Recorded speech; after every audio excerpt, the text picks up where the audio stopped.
Hello, hello.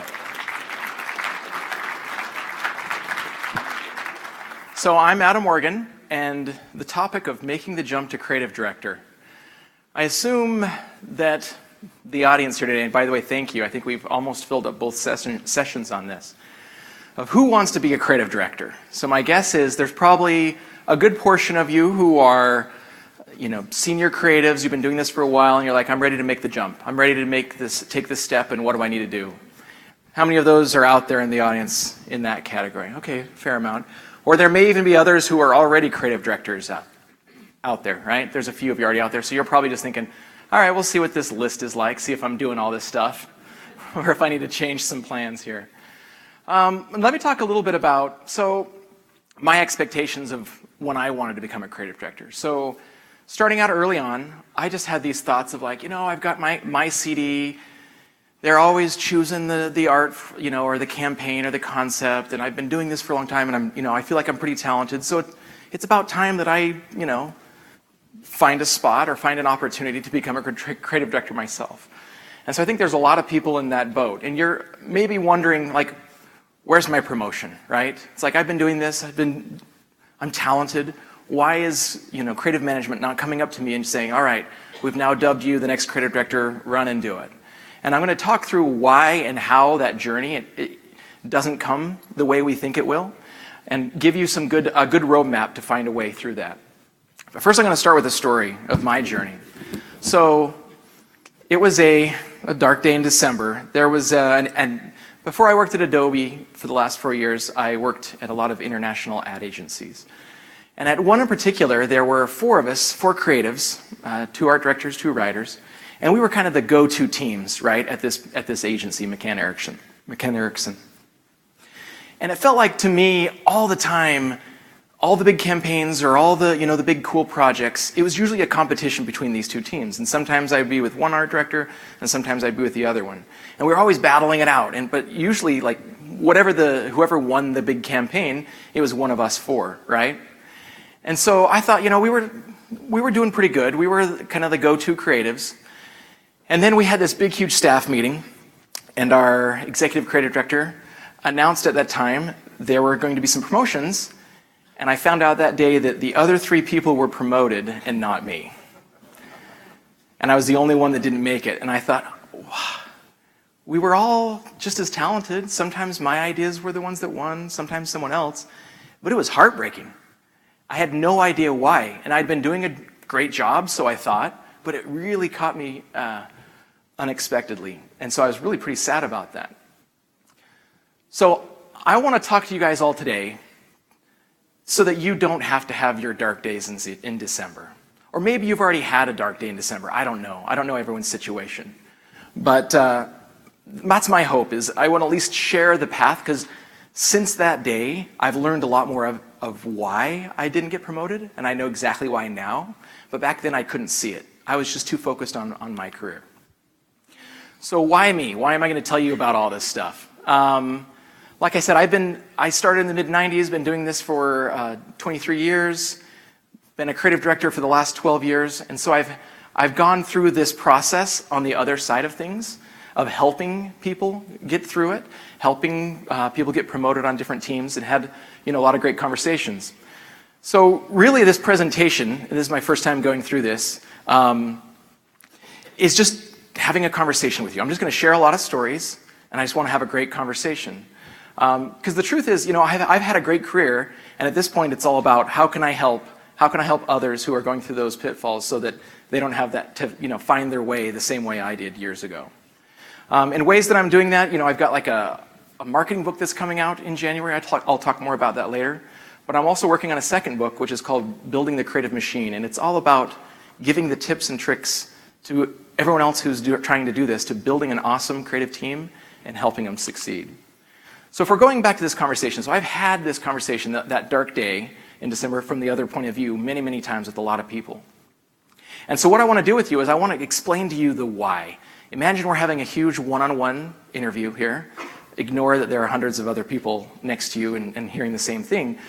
But I want you to really think deeply about some of the things that I'm going to go through and how they apply to you.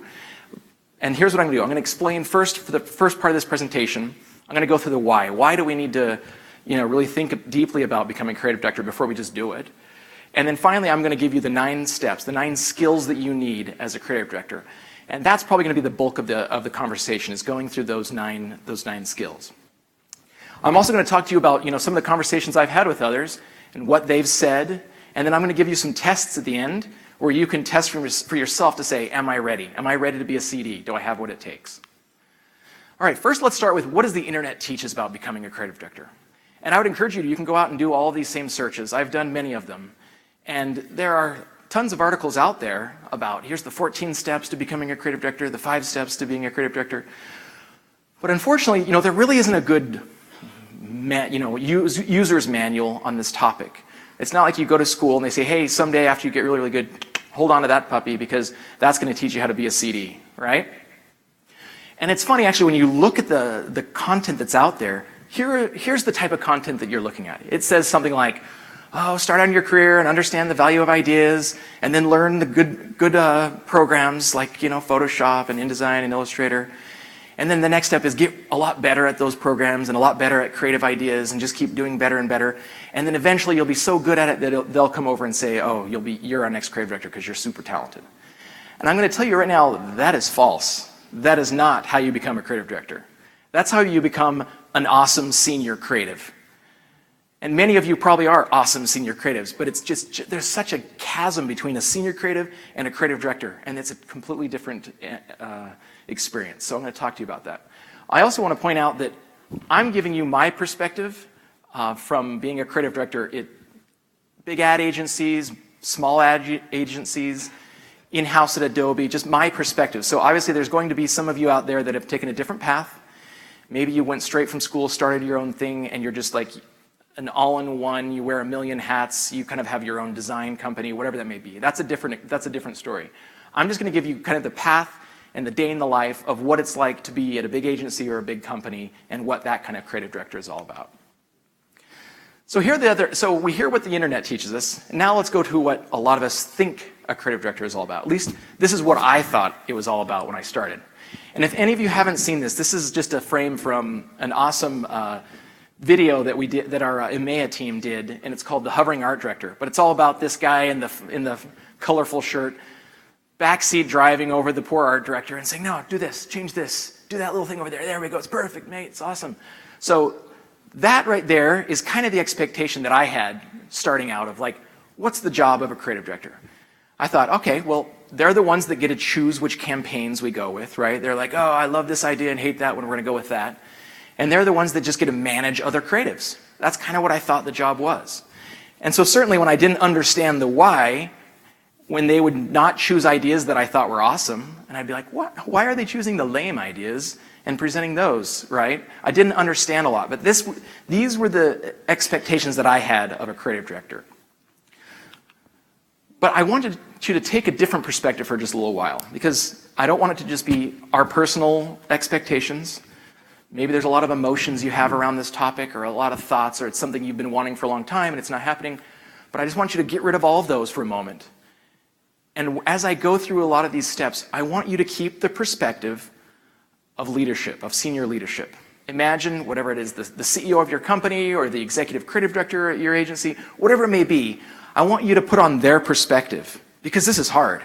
We have all these expectations, all these motions, but I want you to think about what are they looking for when they're looking for a creative director. Because that's what you need to do. You need to make sure you have the right skills so that when they see you, they're like, that's the person who's going to do it. They're the ones. So please have that perspective. All right, now let's talk about the first big insight. What makes you an amazing creative is not what makes you a great CD. And this is a little bit counterintuitive, because we've been thinking about us and our career, and we've been training like those 14 steps said earlier. We've been trying to become the most amazing, talented, superstar creative. That's what we've been told is what it takes to become a creative director. And I'll tell you right now, like when we get to this list of 9, that's like at the very bottom of the list. Now I know that sounds a little harsh and a little weird, but again, put that other perspective on. Being a rock star creative is important, but it's not what's going to make you a CD. Let me give you a story about this. So Back in the mid-90s when I started, at first before I went to agencies, I started at a newspaper. And I was the guy that did all the design and all the ads. And there was another team that did all the sales. And they would go out and find clients and sell them on an ad thing, and then I'd make it for them and we'd put it in the newspaper. I know newspaper. Then I found out that the sales guys made like 3 times the amount as me. And being a starving college student, I'm like, I'm going to go be a sales guy. I don't need to, at least for the job, I need to make more money. So I put together this awesome presentation because there was an opening on the sales team. And it was this killer presentation on why, I would be a great salesperson. And the guy who was hiring also taught at the university, and I found out later that he would use that presentation as a great example of a great sales presentation. But when it came time for me to find out about the job, I found out that he passed and he chose someone else. So I went and asked him, I was like, what gives? I thought that was a great presentation. I know the business, I know everything about it. Why are you not promoting me or letting me get this job over the sales guy? And he's like, because Adam, I want to keep you as the creative guy. You're great at the creative. If I lose that, then all the ads aren't going to be done. I can find salespeople. Of course, I quit that week. Went to an agency, my first agency, DSW, and whatever. You can't control your career. But the point is pretty important. Like, think about the perspective from leadership. When they have this senior rock star creative, why do they want to lose that? Right? So keep that in mind. All right, so to be a creative director, you need a different set of skills. It's no longer about the hard skills. So if you're thinking about, I know the design programs, I know how to create things, I know how to be awesome, at being a senior creative, but it's the soft skills. I know this is a terrible analogy on here with a hammer and marshmallows. It just looks like white blobs up there, but it's the soft skills that are going to really matter for you. Let me give you an example. When I had that dark day in December, of the 3 other people that were promoted, it turns out one of the other guys, when I was like, he's an okay designer. He wasn't the best designer, he was an okay designer. And so I was all bitter, why did he get promoted? And I did, and I thought I was awesome. He was not as awesome. But what I found out is he had amazing people skills. I mean, he may have been an okay designer, but he went on to be an amazing creative director. And right now, he's the CEO of an ad agency in Utah. Awesome skills, but it's just a different set of skills. So keep that in mind. It's not the same skills that you're going to be working with. And speaking of those, let's think traditionally what ends up happening in some companies. I won't say everywhere, but in some companies, the reason why we have these perspectives is because the person who's the rock star becomes the creative director. And why does that happen? A lot of times it happens because it's either a retention strategy, like they don't want to lose that talent, and they're like, if we don't make them a creative director, then we're going to lose them, so we'll make them a creative director, right? Or maybe it's just seniority. Sometimes we get into this idea that seniority is what should make someone a creative director. But the truth is, the skills in leadership are completely different than the skills that you've learned as a creative person. And maybe being promoted and you don't have the right skills isn't necessarily the right step. If you think about it, how many creative directors, or of those of us who are aspiring to be one, read books on leadership? How many of us are actually taking a course, be it a college course, a Lynda course, whatever, on leadership? Or when we listen to podcasts, there's so much content out there on design, and I'm sure all of you have your favorite design podcasts, and there's nothing wrong with that. You still need to keep that. But how many of us actually listen to leadership or vision? Okay, there's a few hands, good. All right, some of you do, good. But I'm just saying, collectively, we usually don't. I mean, we've grown up in our industry and we think we're doing all the right things, but we're not building those skills. We're not focusing on leadership. We're not focusing on anything else. And one thing I try to tell people that I work with is this idea of, if you want to lead, you need to read. Meaning you need to keep up with the latest trends and topics, and not just about creativity, but about marketing and about businessing, all of those things. So I had an old creative director, and at the time I didn't understand it, but he was always reading articles and books and whatever it may be. And I started to notice that, first I was like, why are you doing that? Do you want to be an account guy? Why would you read all that stuff on marketing? You want to be creative, right? But he would bring those into conversations and presentations, and it was always the perfect moment that he would bring some little tidbit of some book or some article that he read, and it was amazing of how he could work the room and build trust just by reading some things. Another tip is, if any of you have read the book, How Will I Measure My Life by Clayton Christensen, He's a professor over at Harvard. It's really interesting where he's like, we craft our businesses so well, and it may be, or your online social presence, whatever it may be, but we're really sucky at crafting our own careers. In his book, he gave an example of where he and all of his cronies, they all went, left Ivy League schools and went off to these big companies, and they were going to work their way up the ladder. And they had one buddy who went off to work at a mine. They're like, what is he doing? That's just ridiculous. And then after a mine, he went over to some other company and started working in operations. Then he worked at, some other job, and he was learning logistics and other things. And they thought he was just, missing an opportunity of growth. But when they came back for their, I don't know, whatever it was, 30th anniversary from school, he was suddenly the CEO of a large corporation. And it's because he specifically went to all of those different jobs to learn different skills, so that when it was time to become the CEO, they're like, who's the person who knows logistics and sourcing and purchasing and all these other things really, really well? That person, versus these guys have just been in one department the whole time. And I'm not telling you to go take other jobs. I'm just saying, think about your career. So if you're preparing to be a CD, as I go through this list of 9 things, I just really want you to think about why you're doing it. Because that's really, really important, is the why. You need to be honest with yourself. You need to plan your career out, but you also need to stop and think about what drives you. A lot of times when I'm interviewing people for a job, I'll just try and talk to them about what their goals are, like what are they excited about, what gets them amped up. And it may not be some of these things. Let me give you another example. So at one of the agencies I worked at, there was a guy named, let's call him Rob. And he marched into my office, and he was having his dark day in December, right? So he marched and he said, Adam, what's going on? I've been here longer than all the other senior art directors in the agency. My work is awesome. The clients love it. It's just, it's some of the best in the agency. And yet you just promoted another person and you didn't promote me to ACD. So what gives? Like, I need an answer right now. And I went through and say, Rob, do you really want to know? Let's have at it. Let's have this conversation. This is great. And I walked him through all the things that it takes, like what the job of a creative director really is. All the details. I showed him my calendar. I showed him talking about meetings, about owning presentations, about working the room and having relationships, like all these great things about being a CD. And at the end, good on him. At least he was honest. He was like, oh, all that stuff? Yeah, I don't want to do any of that stuff. That sounds horrific. I get it. I see why I'm not a CD, because that he's like a big time introvert, always wanted to stay in his cave and just do awesome work, but didn't want to go out, especially presenting and talking in front of people. Ugh, never. So find what's important to you. And I just want you, we'll come back to this in a minute, but CD is awesome. I love it. It may not be for everyone. So you just need to first have that conversation with yourself. Is this the right path? And I guarantee after we go through this presentation, you'll have a good idea of, you'll either be like, this sounds terrible or this sounds awesome. And being honest is really, really important.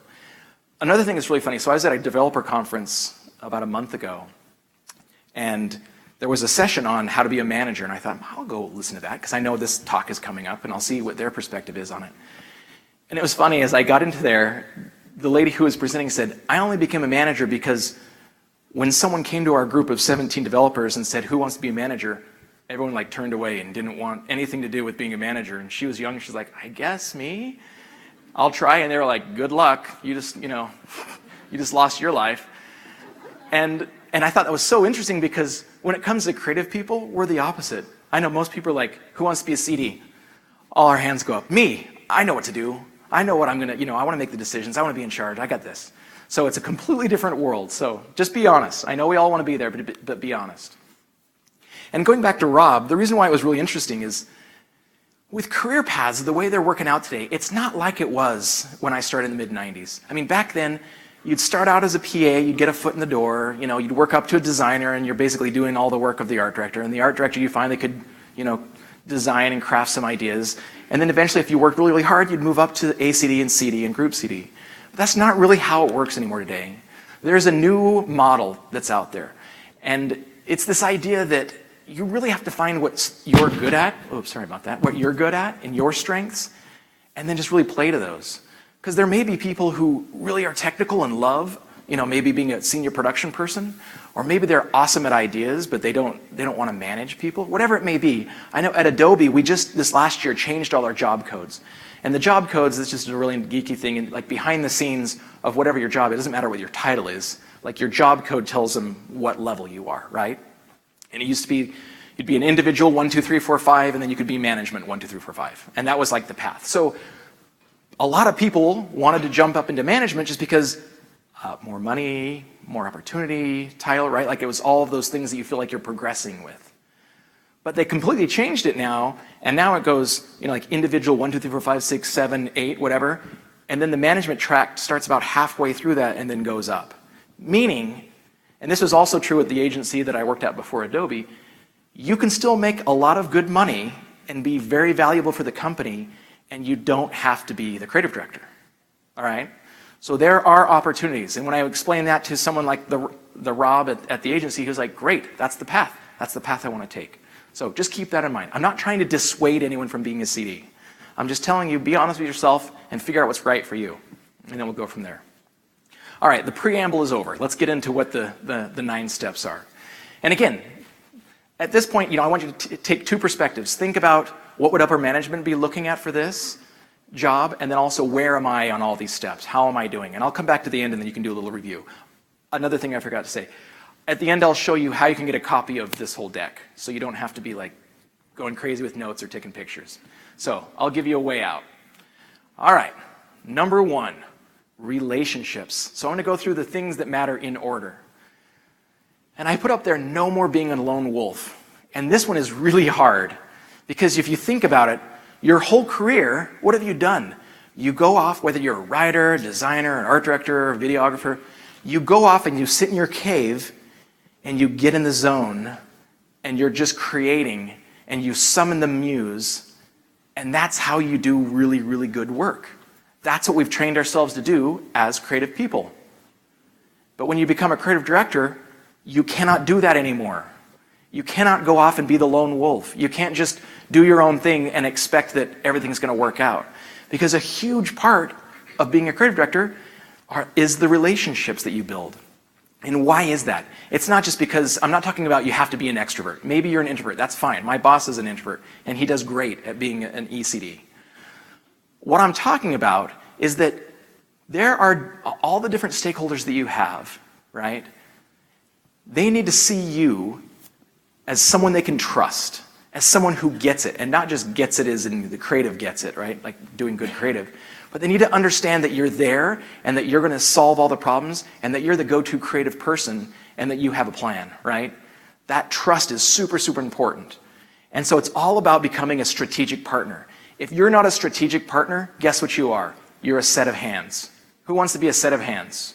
Well, maybe some of us, sometimes, But for the most part, you don't want that. You want to be known for your ideas and for your presence and for your vision. And so the only way you can be a strategic partner is if you build those relationships.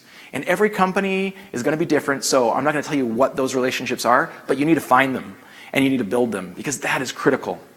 They need to trust you. And here's a good test so that you know if you're doing good enough with relationships. And it's this: if you no longer have to get yourself invited to a meeting. Right? If you're always scrambling and the meetings are happening and you're not there and you're like, oh, can you invite me to that? Can you invite? You have not built the relationships. So if it's just a go-to of like, oh, we got to have them in there, then that's a good sign. All right, number 2, talking khaki.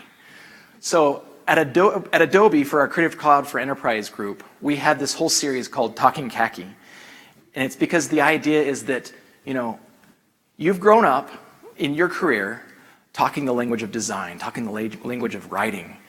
And you think about all these other stakeholders that you're trying to build these relationships with, and they've learned to talk business with their MBA or finance, and this is a completely different language. And so we have to learn to talk the same language as the tan pants so that we can understand each other, right? And we've built a whole bunch of content on this, but it's really, really important to understand that. And I've seen some creatives that when you get in a room and all of a sudden we start talking budgets or numbers, their eyes roll over and they're like, all right, let me know when we're to the creative part because I'm out, right? You can't do that anymore. If you're going to be the CD, You can't just be like rolling your eyes at numbers. You have to understand them because you're going to be in charge of a lot of them pretty soon. And here's the other funny thing. I was talking about perspectives where it was all about, oh, the job of being a creative director is just managing other creatives, right? Inspiring them, telling them what to do, going over their shoulder and telling them to click on stuff. The truth is this, when you're a creative director, the people you're managing more are the executives. You're managing expectations. You're managing what they think of the creative department, what they think of creativity. Like, you have to keep that going constantly. You are managing executives now if you're a creative director. That's really important. One story, so one of my agencies that I worked at, the owner would say something like, in order to be successful, the first thing you need to know is, how does your client or how does your business make money? Do you know how your business makes money or how your client makes money? And once you do, then you need to make sure that everything helps with that, doesn't hinder it. In other words, when I go back to like having a CD that was making all these choices and I was like, oh, why are they going for the lame choice instead of the better? Like, understanding the why of how that company makes money is very important.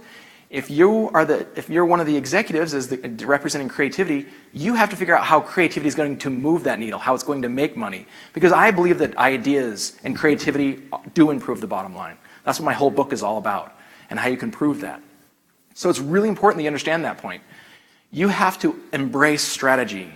Another guy who owned the first agency I started at, right after that newspaper gig, I was talking to him about, because, I just lost this sales job. So I'm like, should I be in creative? Should I be in strategy? What's the right role? And so I was just kind of doing an interview with him. And he said, listen, Adam, here's the truth.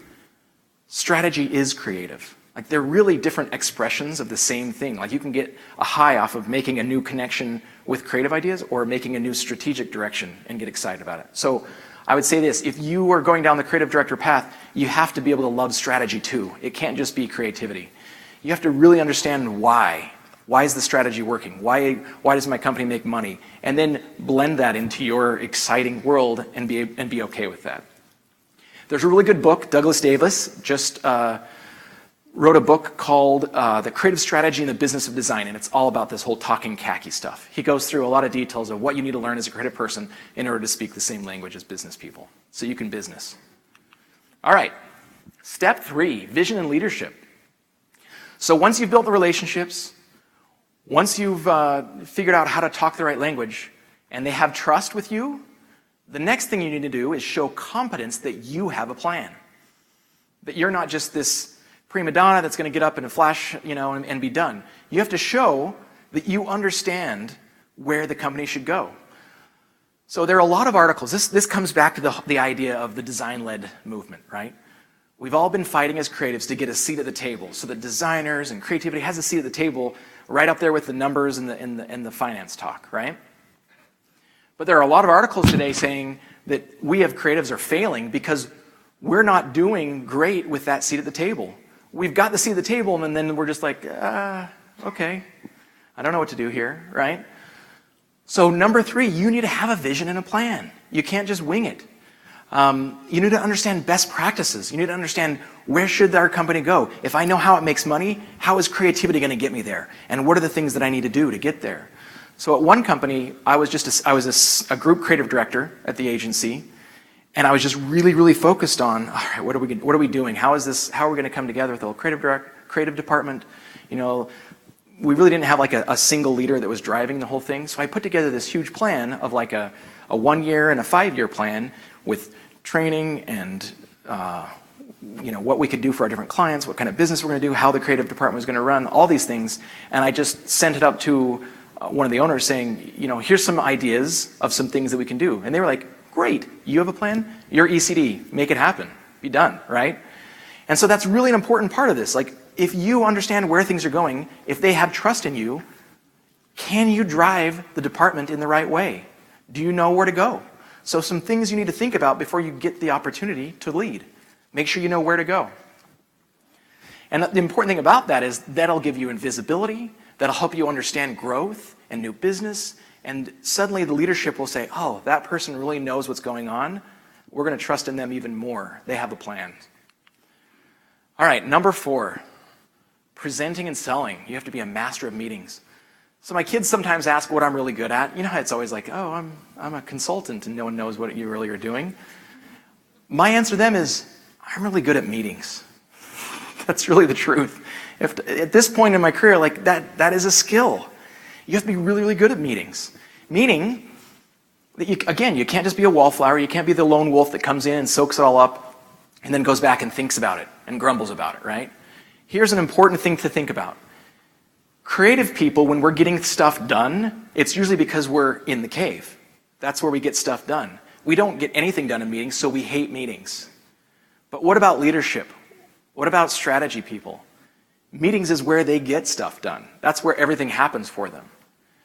And the reason why you need to be present in that moment in those meetings is because when those decisions are made, and you're now the creative director and you're in charge of the vision of where creativity is going, if you're not present and you're not there to guide that, then you're done. You have to be there to make the call. You have to be there to be the great defender of design, the champion of creativity. If not you, who? So you need to be there, you need to understand them, you need to talk their khaki, and you need to have a vision, and then you can say, and here's how we're going to do it, and be there to protect it and guide it. That's a huge part of it. So it's not just picking which ideas are going, but it's the why. It's everything behind that. And being good at it is really, really important. You have to be dynamic. So there was this one person that I knew, and she was a strategist and worked for a completely different company. And one time we were at a lunch thing, and she's like, oh, I got to go because our agency is presenting, the creative director is presenting, and we'll just call him Mr. Dunn. And I was really intrigued. I was like, what? Like, what's so exciting about it? She's like, oh, if you have ever seen him present, it is just magical. Like, everyone in the department wants to come. We don't care what he's trying to sell us. We just want to see him present because it's so fun just to see how he's going to put on this big, all the pomp and circumstance, whatever it may be. But they really love it. So get good at presenting. If you have to focus on your, presentation skills, great. Work on that. If you need to be a salesperson, great. We're all in sales, right? Everyone's in sales. So focus on your presentation skills. All right, next, managing the creative machine. After you've done all that work, now we're going to turn a little bit internally into the process. And those awesome words, structure and process, are two really sexy words, right? You just like eat them up. But you got to think about this. You now are in charge of structure and process. So let's talk about structure. You build decks now. Even though you know all these great creative tools, you have to build presentations. And why? Because you're constantly selling stuff up. And also, the creative department changes all the time. I don't know about you guys, but every agency, every company I've been in, I swear it's like every 6 months, the clients change or something needs to be moved around or the department just, they need, some people are bored in their roles and they need to switch it up, but it changes all the time. And so I'm constantly working with my boss of like going through and saying, all right, how are we rearranging the creative department? How are we rearranging the teams? Who's talented and needs to be on this piece of business? How do we need to change things up? It happens all the time. So that's a big part of your life. Love it. Structure. And process even better. If you're in charge, how do we save files to the server? What's the naming convention? Who gets to save files? How do we do it? Where do we keep our servers even organized? How do we do creative briefs? Who's in the process? Like the process of reviews is a big one. Because all the time, for efficiency's sake, creativity is always taken off the table. No, we'll just quickly do this and we'll just run through and so-and-so is going to decide and then we're done. So you as a creative director, you have to fight constantly for that process. You have to make sure, do we have a seat? Do we have an opportunity to give creativity a great chance at success in the beginning of the process? And what about at the end in approving? Is the approval process, if you walk away, it's going to be run and creativity is going to fall off. So you have to manage structure and process. There are a lot of other things too that fall into this category. Tech needs. I mean, tech envy is a huge issue. I don't know. Maybe your company is like, we'll give everyone all the latest stuff and the best, technology, whatever. I doubt it. So another part of my job was like, all right, who gets which computers and how old are they going to be and who's going to get the big monitor versus the small, and when someone else complains, like tech envy is a huge deal. So you got to deal with things like that. You have to deal with budgets. How am I going to deal with, all right, who goes to this conference right here? I'm sure you had to deal with that, of like getting approvals to come to the conference, right? I can't just let everyone go to every conference, so I've only got a limited budget. How do you deal with all of those budgetary things? Do I do team parties? How often do I do them? How much do we spend on those? How much do I have to go back to the suits and ask for more money? Like travel, everything. Like there's a lot that you have to figure out, so you can't roll your eyes at the numbers. Training. Who gets training? Do we do online training? Do we let them go to places? How do you have, like, go back to school? Or what are the options that I have in training? What about best practices? If there's changing or trends coming up, how do I figure those things out? How do I inspire the team? Do I do internal workshops? Do I keep that? It's all about, from awards to events to whatever it may be. It's keeping that creative machine humming. Like, it's really understanding every little bit of process and every little bit of structure to make sure that everyone else, all the other creatives on the team, have what they need to succeed and do an awesome job. So there's a lot to think about in that. All right, number 6, resourcing. This is super exciting. We became a creative not because we wanted to be a project manager, right?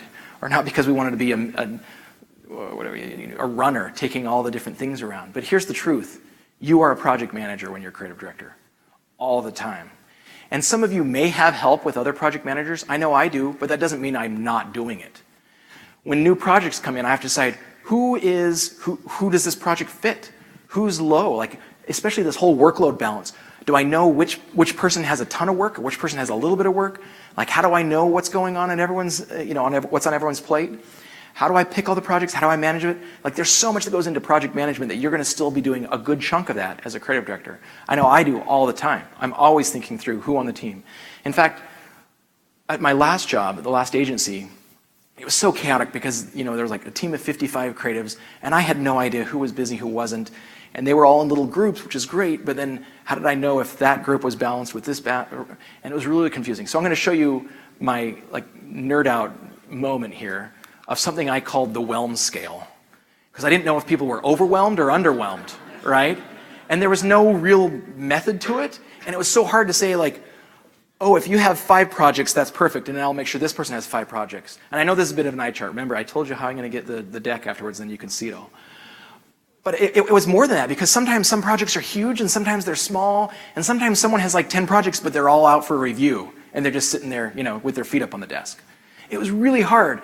So I went through this dumb, beautiful mind moment where, like, okay, what are all the different things that I can measure? It could be like the hours per week, the number of projects, how often they're presenting, how much stuff they're doing, how many times do they get lunch. And I know this was, like, for me it was terrible because this was during agency days where it was like, if I wasn't having an all-nighter once a week, then there was a problem, right? So I need to fix that. So this may be a little harsh, and you can dial it up or down according to your company of how much stuff people need to do. But for me, it was just a great way to say, and I would have people self-select, like, all right, how whelmed are you? If you're at a 5, you've got X number of projects, this is about your hours you're working, all this stuff, you're billable, whatever, then I could get an idea of who was light and who was heavy, and then go from there. So a little bit silly, but at least it helped me. All right, next, number 7. This is what I refer to as the passionate hustle. So here's a truth in my experience of the 3 different types of employees that I've worked with, or people, creative people. Number 1, there are some that you could say, you bring them a project, and they'll say, yes, exciting, this is great. Even though they have like 10 to 15 projects that are going, but they're just like super jazzed to get new stuff, because it's always an opportunity, right? The second type of person, you'll bring them a project and they're like, oh, I kind of have a lot of stuff. There's a little bit of moaning that'll go on. They're like, but I'll take it. Let me just do it. No, don't go away. I'll take it. That's fine. I'll do it. And then the third person will just like complain, oh, I've got so much to do. Like, there's no way. We got to push it off. We can't take anymore. We're like dying here. You've got to be crazy. And they'll push and push and push and never want to take the project. And the truth is, that third person is most likely the person with like 2 projects, maybe 3, right? And there's a lot of head nodding, and I know that's terrible. Maybe this is like, what does Admo know about, human understanding and how people work? But I just have felt like that's kind of the way it works, right? And so here's the truth. You're never going to get, like, all that stuff that I just talked about, and that's a lot of stuff, all those ankle biters from relationships and meetings and blah, blah, like all that crap will eat you alive. And you'll never get to the rest of this. We're never going to make it to 8 or 9 if you don't hustle. And the hustle doesn't mean, and I'm going to show you something here terrible in a second that Josh, I think he may be in the back and he can heckle me on this, but it's all about, I'm not talking about being an essentialist at this moment. I'm just, because that's important. If you want to read the book on essentialism, great. And that's important to find like the right projects that you need to work on. But as a CD, it's really, really important for me to understand all the projects. So I had another creative director, and at one point he made some funny comment. He's like, I can handle about 75 projects. And beyond that, stuff start to fall off. And I was like, 75, that's crazy. Like, that's a lot. But when he explained it, it's really important because when you're the CD, I have to know all the projects of everyone on the team, not just my own projects. And I have to be able to speak to them. So if management comes in and says, what about, project number 762? I need to know what's going on, at least enough that I can talk to it. So it's really, really important to understand what's your capacity? How much can I take? And I've got to hustle. I've got to keep pushing so that I can get to those awesome big projects. So that, it's like for me, when I came to Adobe, there was a lot of chaos around writing and the tone and voice. And so on the side, we had to do a little bit of hustle to come up with these guidelines to writing and the Adobe Voice and what it meant and really get crisp on all of that. And the only way you're going to get to those awesome big new business projects or whatever, hero projects you want to work on is if you have hustle. And so, this is a bad thing. This was just a capture of my week last week before I came here. And to some people that looks horrific. Like I look at some of the people on my team, I'll see their calendar and they'll have like 4 meetings throughout the week and I'll be like, oh, blessed calendar. And you can see like there are days that I'm triple booked or double booked or whatever it may be. And this is terrible. It's not essentialism, Josh, if you're in here. I know it. I understand that. But sometimes it's just that's the beast. Like there's so much stuff coming at you. If you build trust, if you've got all those relationships, people were going to want you. They're going to want to work with you. I should move it before you really look at what my dirty little schedule is like. What's that? Someone took a photo. Oh, it's not that exciting. It's going to be in the slides after. All right. We're finally to number 8. Number 8 and 9, the things that we really thought creative directing was all about. Managing other creatives. Keeping those kangaroos from fighting. So beyond just, telling people what to do, let's talk a little bit more about what does it mean to manage other creatives. One of the things that people don't think about in getting this job are people problems. HR issues. Sizzle. Like who wants that? That is awesome. So if you're going to do this, just be prepared that you need to have empathy and anger management. Like I kid you not, there were some people on my team that, first we couldn't put them in front of a client and they would get mad all the time. And it's like I literally had one person on the team that had to take anger management classes. Like it wasn't even a joke. So understanding how people work together, who works well together, who doesn't, like there's going to be a lot of that stuff. So just be prepared. Again, do your homework.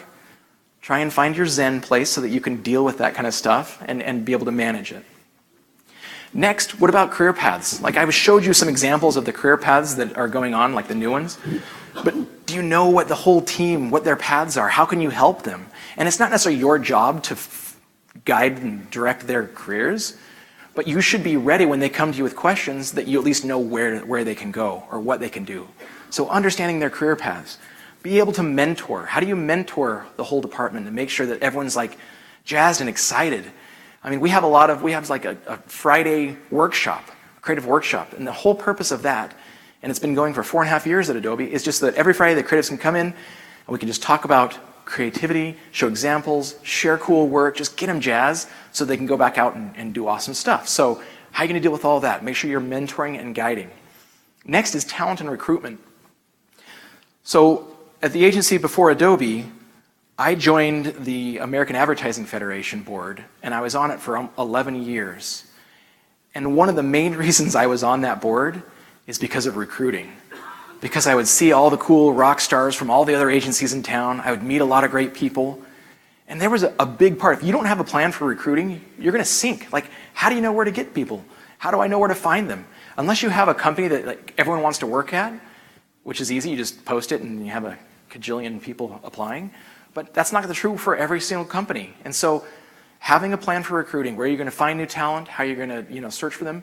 Here's another funny story is that one woman came and she wanted a job as a senior writer, and at the time I didn't have a job. But I still brought her in, we have a great interview, talked about things, and you got to do that all the time. So think of how many hours you got to set aside for just meeting people, because you never know when the job's going to come. And in my case, it was lucky because she ended up being the sister of my current boss right now. And if I had kind of like, oh, no thanks, pass, I'm sure that would have come back to haunt me. So thankfully, I had a plan, and I would always interview people, and I'd be nice about it. So have a plan for recruitment. And then finally, some other things that you may not think about are office moves and logistics. With all of those changing creative department plans, there's always going to be people coming and going, and who gets to sit where, and who gets what stuff. And like, there's just a lot of logistics that you need to think about when you're managing creatives. It's not just standing over their shoulder and telling them what to do. All right, finally, number 9. The whole reason why you joined this industry in the beginning, the awesome craft. And why I do have it at the bottom of the list, and there's a reason I'll show you in a minute, but I do want to emphasize that it's not unimportant. This is super important, and certainly this right here is the reason why you become talented and you even have a shot at everything else. And to be fair, there are probably some CDs who have done really good at maybe like 8, 9, and 7, and they've got the hustle, and they're pretty talented, but really they're terrible at all the other stuff, and they've been promoted, but at least they've got this, right? And you may say that, and that's probably harsh of me to say it, but I just feel like it's still important. It's still valuable. And another thing to keep in mind is at the very end of the day, you cannot do it all. You know, if you are going to be a manager, if you're going to be the creative director, you can't just do it all. If jobs come in, it's so much easier sometimes to say, oh, I could knock this thing out in an hour. I can just quickly design it and it's done. And it'll take me more time to go find one of the creatives, get them up to speed, explain what's going on, have them do it. We do a few back and forths, refine it, get it to a place that's good, and then I send it off, right? But that's bad management. There was a speaker two years ago at Max, Stephen Gates, had a presentation. He talked about how sometimes he'd just make up a project and give it to one of his managers just to see if they'd do that, right? It's a little sneaky. But it's important to keep that in mind. You cannot do it all, so you need to be a good manager and give those opportunities. So here's the full list. And now, you know, here's the truth. Again, when we started out, you go to the internet, what does it tell us about being a creative director? It's just 8 and 9. That's all we talk about. And my expectation starting out is it's just 8 and 9. But there's so much more. And I hope that at least going through some of this has opened your eyes up to see what are all the other jobs? What are all the other responsibilities? What's all the stuff I have to do? And then now I want you to go back and think the perspective of leadership. So when they're looking for the next CD, are they going to start at the bottom of the list and say, all right, who's the most talented? Let's promote him. Probably not. They're going to look at, and they won't know this list, but intuitively they're going to say, all right, who can speak khaki, who understands our business, who knows where we're making money, who can I connect with, who do I trust, who's got a vision, who's doing all this stuff, who can manage the team, and it's not going to fall apart. Like they're going to be thinking, emotionally at least, of all these other things, and that's when they're going to make the choice, right? But here's the truth. That's a lot of stuff. And I fail at it all the time. And you will fail at it all the time. You're not going to be able to be perfect at all of those things constantly. And that's okay. But that doesn't mean we need to try. You know, it's important to at least keep pushing and trying and working on it, and so that you can become an awesome CD. All right, so let's think back now. I just want to talk about, now that you at least understand the steps, you understand the skill sets, what's the plan for you becoming a CD? I would say, first of all, back to that question, is this the right path? Will this make me happy or will I be miserable? If you looked at all that stuff that I just showed, from weld scales to calendars to all that other stuff, and you're like, forget it, that sounds miserable, find the path that's right for you. But if it seems exciting, and I think it's exciting, I love it, I love my job. If you've answered that question, then we can move on. Next, learn those skills. Learn the 9 skills of being a CD. I'm sure when I was going through the list, you could see for yourself where you have, gaps. Where do I need to learn more? Do I need to learn more at presenting? Do I understand relationships? Am I a lone wolf? What am I doing? Like, be honest with yourself. And if you're missing in some of those areas, what an awesome opportunity. You can go out and learn it right now, right? There's nothing holding you back from learning all those awesome skills. Because the next thing you need to do is you need to do those things. And here's a trick. Do it so well and so effectively, you forget that it's even a list. You forget that you're even trying to do those things. It just comes naturally. And once you're good at all that stuff, and I'm going to teach you another test here in a minute, that's when the promotion will come. I guarantee when you take on the mantle of the company and not your portfolio, that's when you will see the gaps. That's when you will see what you need to do, what's important, right? Where are the opportunities?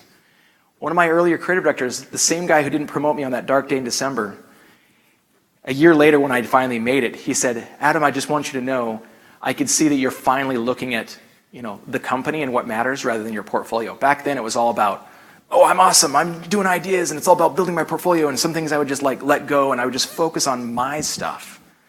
But I guarantee if you do this, if you take on the mantle of your company, it will be noticed. And after a while, after you've seen those gaps and you're working through and you see the vision, you know what you need to do, and you're doing all that stuff, you'll look back and realize you've already made the jump. So while right now, for some of you, it may look really daunting to make that jump, and that list looks crazy weird and stuff that you need to figure out, once you're doing it, you'll look back and it's just like you won't even think about that gap because you're already there. So let's go back to our little one-on-one. How do you know if you're ready? Let's talk about some of the conversations I've had with people who maybe, right now, not too long ago, we were hiring for a creative director on Adobe, and I had interesting conversations with people, as well as just good one-on-ones with people. So imagine this. If the conversation in your one-on-one with your manager is all about, oh, this is great work, and I'm really, I feel like I'm doing awesome, and clients are loving it, it's all about my work, my stuff, you're not ready. Or if you're having a conversation and it goes like this, oh, we're talking about some of the things higher up on the list, like, oh, those stakeholders, they're a bunch of idiots, and they're lame, and they don't understand good creativity, and they're just always, picking the dumb stuff, and we just need to move on, and blah. Like, think about those conversations. Those are talking about, the things at the top is terrible, and you're still focused on the bottom. You're not ready. But if I'm having a conversation with someone, and they're coming in and saying, listen, I had a great conversation with so-and-so, and I've got this vision, this plan, and here's what's missing. Here's what we need to do. This is where we need to go, and can you help support me? And I'm definitely going to be moving down this path. That's a key indicator that that person is taking on the mantle of the company, right? They're thinking about relationships. They're understanding business. Another good sign is if someone comes over and says, hey, here's this cool article, or hey, here's a book I was reading last week, or I'm doing this other thing. And those are good indicators to me that they're focusing on the bigger picture and all this other stuff. That tells me they're ready. So when the time comes and there's an opportunity and there's a new ACD position, guess who I'm going to go to? It's not going to be the person who comes in and says, I'm senior and my work is awesome and why are you not promoting me? And they're a lone wolf. Like, it's not going to happen. It's not going to happen. So really, really good test. Ask yourself what's going on in your one-on-one. And of course, don't cheat now. Don't go to your creative director and be like, so I was having a relationship with someone where I talked khaki and I had a plan. And structure process stuff. But anyhow, is there an opening on that other account that maybe it's going to be pretty obvious. You can't fake it. You have to be sincere and honest about what you're really thinking. So here's your moment of truth. If you want to be a CD, if you want to make that jump, the truth is this: the only person holding you back is you. It's not your boss. It's not your creative director. It's not the CEO of your company. They're not turds sitting in their offices thinking how they're going to ruin your life. They're not. They're focused on other stuff. If you want to be a creative director, it's your choice. You know what to do right now. You don't have to live the day in December like I did. You don't have to just guess and be all cheesed that someone else gets the job, right? You don't have to march in there saying, why not me? I've been here longer. You know what you need to do. Go out and learn those skills. There's a lot of soft skills, and there's tons of room to grow. Once you figure that out, and once you are focused on all that other stuff, I guarantee it's going to happen.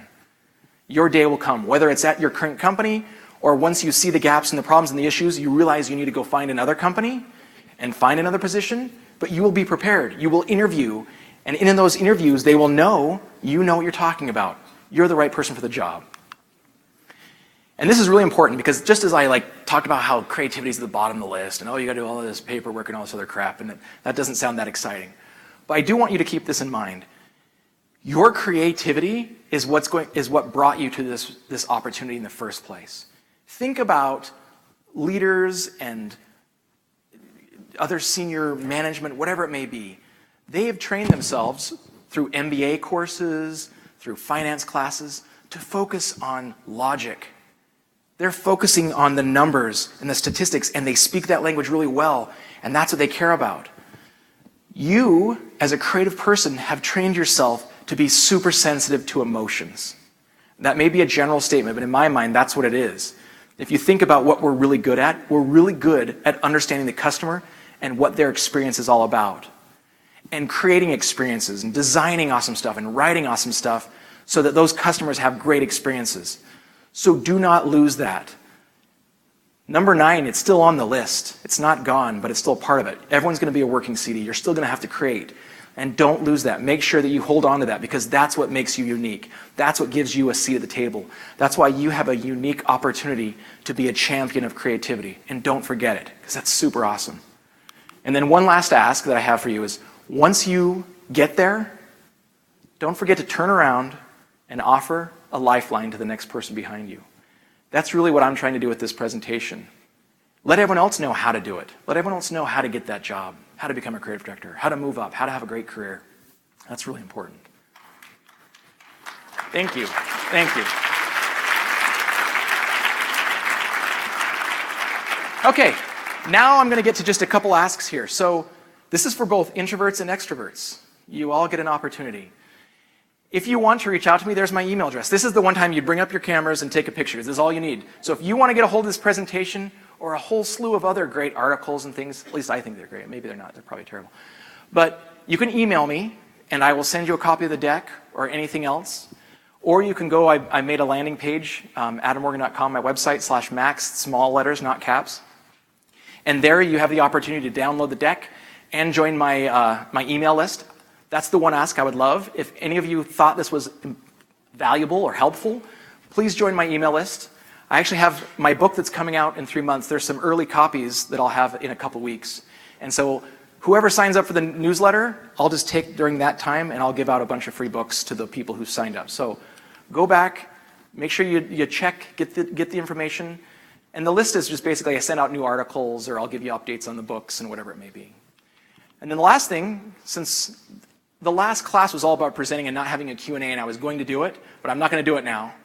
Afterwards, you can all just come up if you have any questions, and we'll yap, and we'll have great relationships and conversations, and I'll love it. It'll be awesome, because you're going to email me, and we're going to talk all the time. But if not, for now, what I'd love you to do is go onto the app, because it's only open for the next half hour, I think.